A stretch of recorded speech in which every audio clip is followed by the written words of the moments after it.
Hey everybody, welcome back to Wednesday Night Live. We're glad that you have joined us tonight. We're going to dive right into Mike's message here in just a quick second. Before we do that, would you guys sing with me? We're going to sing this song out. It's called Christ is Enough. I think it's a fitting song to be singing in this season of life. Let's just celebrate and encourage our souls with those words that Christ is enough for me, and I've decided to follow Jesus in the midst of all these trials, in the midst of all these maybe untimely circumstances. I'm going to choose to follow you and give my life to you and pursue you. And I believe that you have a plan for me, a purpose for me in this season. So let's sing this out together. Christ is enough for me.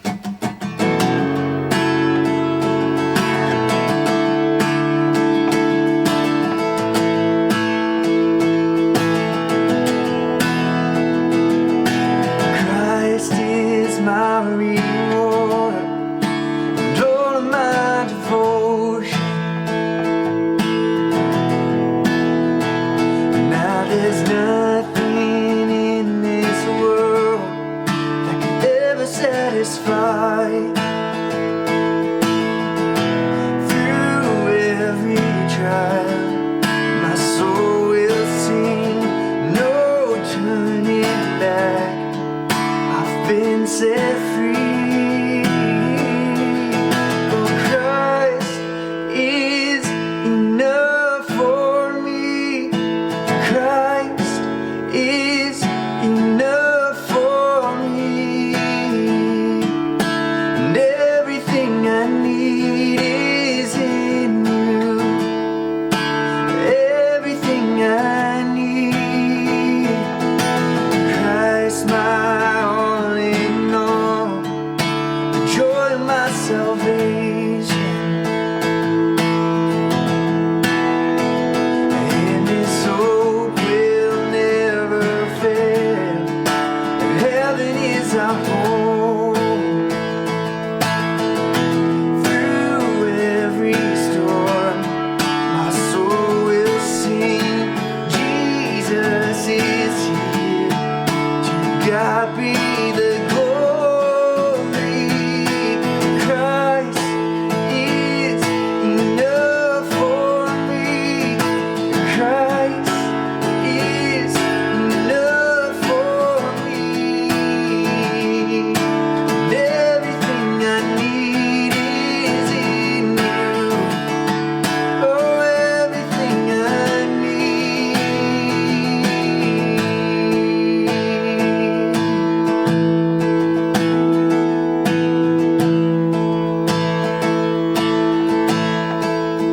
I have decided to follow Jesus, no turning back, no turning back.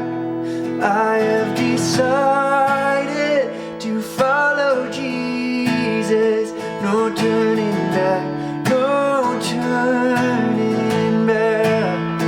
The cross before me, the world behind me, no turning back, no turning back.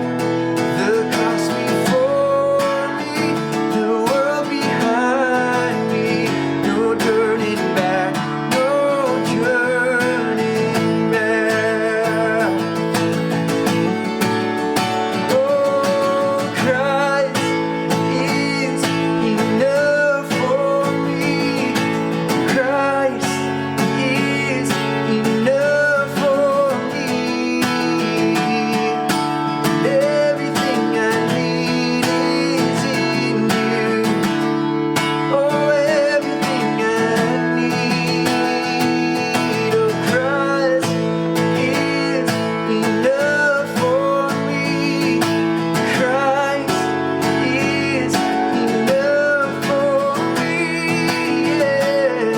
Oh, everything I need is in you. Oh, everything I need. I have decided to follow Jesus. No turning back, no turning back. I have decided to follow Jesus. No turning back, no turning back. Sing that one more time. I've decided.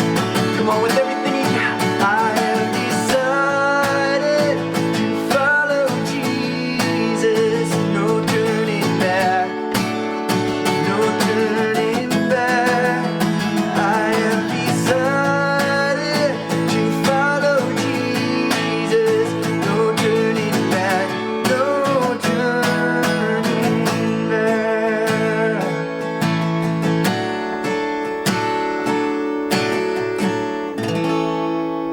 Would you guys pray with me? God, we thank you for the cross. We thank you that you are enough, that you've promised that. We know that the end of our story is already written, and so that brings us incredible peace in this season. I'm sure anxious thoughts, fears, worries, and doubts, they're going to come. But God, you are the one who quiets every anxious thought. You give us peace, and so we thank you that you're enough. We thank you that we can put our hope in you. We can put our future in you. We can trust all of who we are into your hands. And you have a plan and a purpose for us. We thank you for that. In your name, amen. Hey everybody, welcome to Wednesday Night Live. So glad you're tuning in from wherever you are. I got a really simple thought for you tonight. We've been talking about different names of God in the Bible on Wednesdays because I think in times of difficulty and crisis, maybe the single thing we need most is to remember who God is. And this week, as I was reading through the book of Romans, I had another conviction. We also need to remember how near he is. That this powerful, mighty God who created the universe and holds the future in his hands is actually accessible to us. I mean, it's helpful in times like these, where so much is unknown and anxiety over a global pandemic grips our society. It's valuable for us to remember there is a powerful, transcendent God who's in control. That matters. But on a personal level, as we go through the massive range of emotions all of this brings, as we suffer our own struggles with fear and anxiety, we also need to know that God is not just transcendent and out there. He's here, present with us, welcoming us, inviting us in, providing for us, listening to us, just like a father, like a loving dad. In his letter to the church in Rome, chapter 8, the Apostle Paul writes this: "For those who are led by the Spirit of God are children of God. The Spirit you received does not make you slaves, so you live in fear again. Rather, the Spirit you received brought about your adoption to sonship, and by him we cry, Abba, Father." The Spirit himself testifies with our spirit that we are God's children. Abba. It's a name for God in the Bible, and it's profound, and I'll tell you what it means in a minute, but first a quick timeout. So much of the power of Paul's words right here is almost lost on us because of our cultural separation from the audience he was originally writing to. And let me explain. Paul says we have been adopted into God's family. But you guys, in the first century, when they heard the word adoption, they didn't think what we think. We hear adoption in our minds immediately go to little cute precious babies that need a home. And it's a beautiful thing. But in the Roman world, when Paul's writing this, that's not how it worked at all. Nobody adopted babies because babies died sometimes. And nobody adopted toddlers because you didn't know how they were going to turn out. What if you let them into your family and then they grew up to be a real turd? That'd be no good. Nobody likes a turd. Or teenagers, no chance. And the Jews, they didn't even have a word for adoption. They dealt with orphans in a totally different way. See, the Romans actually adopted adults. Specifically, rich, powerful people adopted adults to be their legal children. And you may be wondering, why would they do that? Well, here's why. Sometimes they looked at their own spoiled, awful, rotten kids and thought, there is no way I'm leaving all my stuff to them. They had land and titles and power, and they wanted to leave a legacy by handing all of that over to someone who was worthy of it, who'd do a good job. Kind of like picking the new CEO for a company. You can do the nepotism thing, or you can hand it over to the most qualified employee. But in their society, wealth and power were passed on through family. So they almost never adopted kids, but they regularly adopted successful adults. Julius Caesar did it. A whole bunch of subsequent Roman emperors did it. They passed down power to handpick successors rather than to their kids. And so the big idea Paul's trying to get across is this. He knows that when his audience, especially the teens and the adults and the seniors, read this word adoption, it's going to mean something significant because they're all well aware nobody in the Roman world would adopt any of them. They aren't on the list to be the next emperor because they're so awesome. None of them were worth being adopted by somebody of great means and great power who had big aspirations for their future. Adoption just wasn't in the cards for their lives. They fell short of being worthy. And yet, Paul says, God looked at them, despite all their faults and all their fears and all their failings, the wrinkles and scars and frayed edges of their stories, and he said, I want you in my family. Even though he knew everything they'd done and everywhere they'd been and everything that had been done to him, he chose to adopt them as his children, which left them and leaves us with a beautiful paradox. We are not worth adopting, but God says we're worth adopting. God's love creates this incredible value in us, and it invites us in. God's love invites us in. So far in that we are sons and daughters who can address him as Abba.